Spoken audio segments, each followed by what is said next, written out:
ayahanda. Kata budak-budak disiapin semuanya perlengkapan untuk mereka pergi berkelana mencari sesuatu yang dianggap penting bagi seorang pemimpin yang ingin diangkat menjadi raja. Habis sungguh mereka bersama-sama bertiga pamitan kepada keluarga kerajaan. Kami ayahanda, pamitan kepada ayahanda, izinin redoin saya pergi mana nanti, di kampung orang, di negeri orang. Saya minta redo, minta ikhlas dari ayahanda dan saudara-saudara di kerajaan ini. Begitu Jaya meminta izin kepada kerajaan dan segeralah mereka pergi meninggalkan kerajaan. Gancang cerita saudara-saudara, kampung dilewatin, kali dilewatin, gunung dilewatin, kerajaan lain juga dilewatin. Perbekalan yang dia bawa habis, baju yang dia bawa menjadi kecil, dia ganti dan dia buang.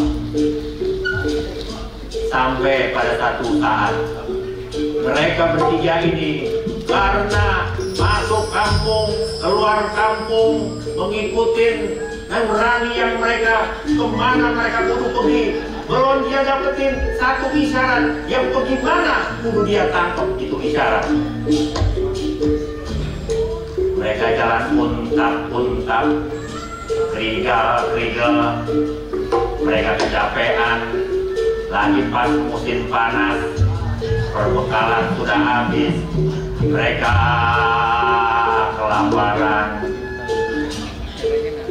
Dan di saat itu sampailah dia satu padang yang lega, dan dia pandang ke depan itu rumahnya jauh banget, tapi padang itu terus dijalanin dan sampailah dia kepada satu tempat yang rada ademan dikit.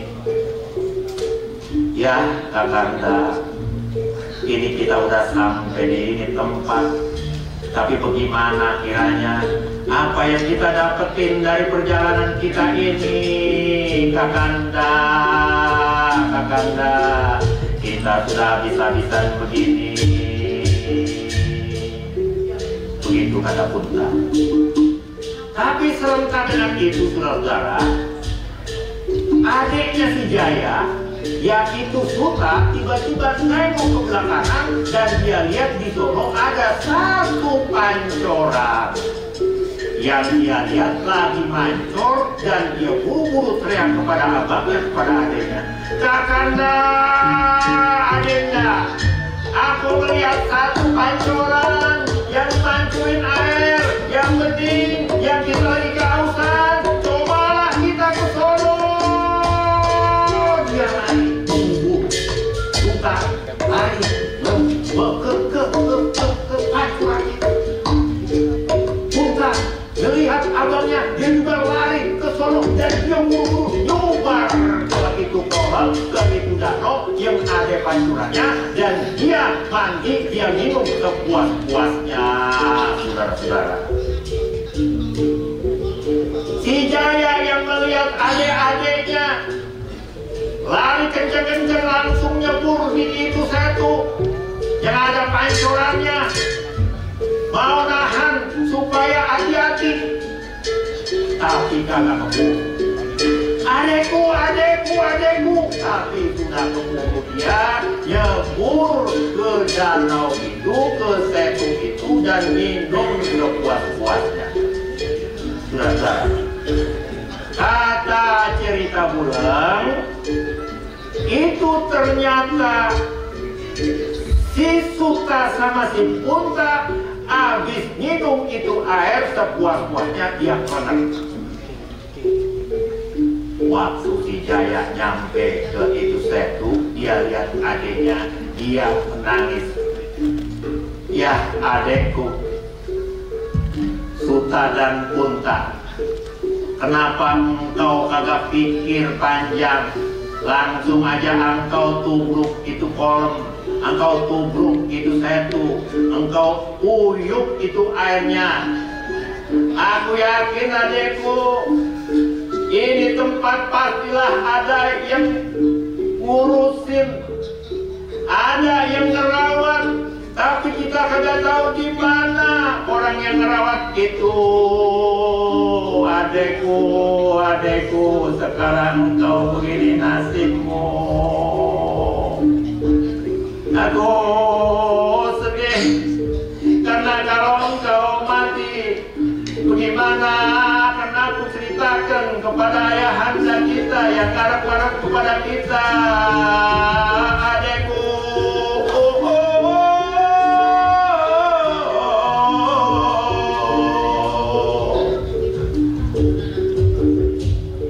Anak muda. Tiba-tiba si Jaya mendengar suara seperti itu. Anak muda. Si Jaya ceringungan. Aku mendengar suara, tapi dari mana suara itu berasal? Dan karena pulang saudara, tiba-tiba orang yang bersuara itu, suara itu menjelma. Ada di belakang si Jaya, ada seorang tua yang berpakaian putih, yang berkumis dan berjenggot putih. Jadi saudara, kalau orang berjenggot dan kumis putih itu jangan saudara anggap ini saya gitu ya. Jadi kita aja itu mengimbau gitu kepada kalian. Ya karena dia ini apa sih putih gitu ya. Tuan, siapakah gerangan Tuan? Ini aku punya adekku. Ini kelenger, bisa aja dia mati. Dan aku perhatiin, aku pegang, dia punya hidung, udah kagak ada napasnya. Ini bagaimana aku punya aku kepada engkau, wahai Tuhan, siapakah gerangan engkau, Tuhan? Anak muda, aku tahu engkau bernama Jaya.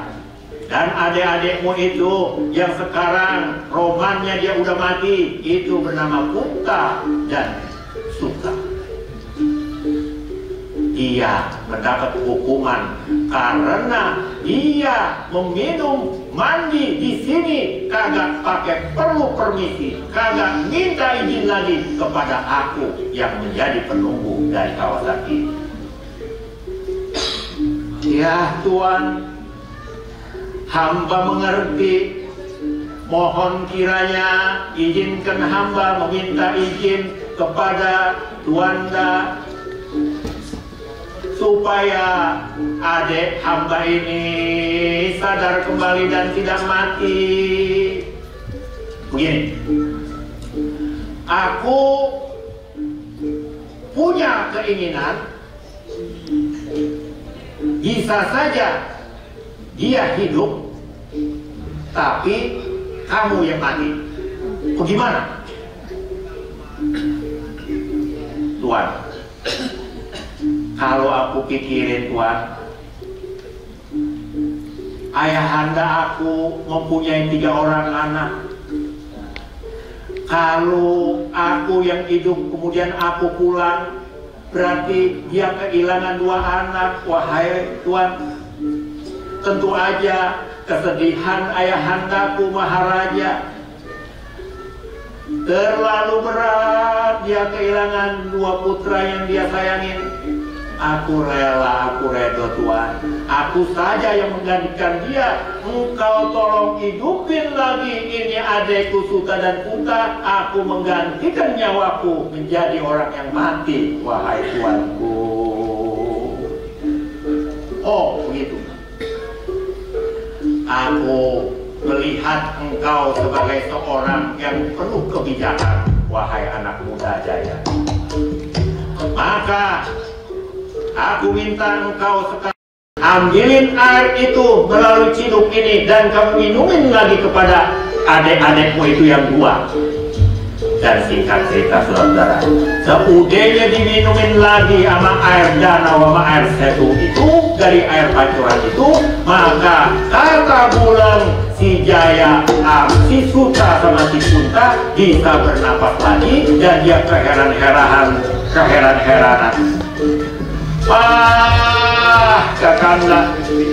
Kakanda aku barusan kena apa?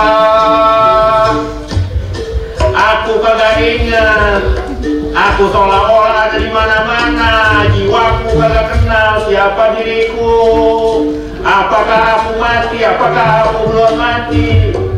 Tapi sekarang aku sudah menyadari lagi bahwa aku ada di depanmu, kakakku. Begitu kata Putra. Suta pun berucap seperti itu. Nah, anak-anak muda, aku tahu engkau mendapat tugas mencari hikmah kehidupan di dalam kehidupan ini, sehingga engkau menjadi harapan bagi ayahanda. Sekarang aku pengen memberikan sesuatu kepada kamu. Ini, aku punya tongkat. Aku punya tongkat. Maka siapa yang bisa mengangkat aku punya tongkat, maka engkaulah yang akan mendapatkan kebijaksanaan dari kehidupan dan menjadi pemimpin yang bijaksana. Maka tiba-tiba saudara-saudara, kata cerita Bulang, maka orang tua itu, yang berpakaian putih itu, yang berkumis putih itu, yang berjambut putih itu, melemparkan dia punya tongkat, ke tengah-tengah danau. Swing! Jump! Nah, segeralah engkau angkat. Jaya, Suta, atau Kunta, silahkan. Siapa yang dapat mengangkat tongkat aku itu dari dalam air, maka dialah yang akan mendapatkan hikmah kebijaksanaan, akan diangkat menjadi seorang raja. Maka mereka begitu bersemangat, terutama Kunta dan Suta, dia berburu-buru pergi ke tengah danau itu, dan dia ambil, dia angkat. Tapi Kunta mengangkat dengan seluruh tenaganya, kagak bisa mengangkat tongkat itu. Begitu juga Suta, begitu tenaganya dengan susah payah dia mengangkat itu, dan tidak bisa mengangkat itu. Dan Jaya segera melakukan apa yang dilakukan oleh adik-adiknya itu. Tapi pas dia menengok ke belakang, saking sibuknya mereka merhatikan di mana letaknya itu tongkat, dia tidak tahu kalau ternyata orang tua berbaju putih, berjenggot putih, berkumis putih menghilang dari sampingnya. Dan Jaya berusaha mengambil itu tongkat, dan begitu mudahnya dia ambil tongkat itu.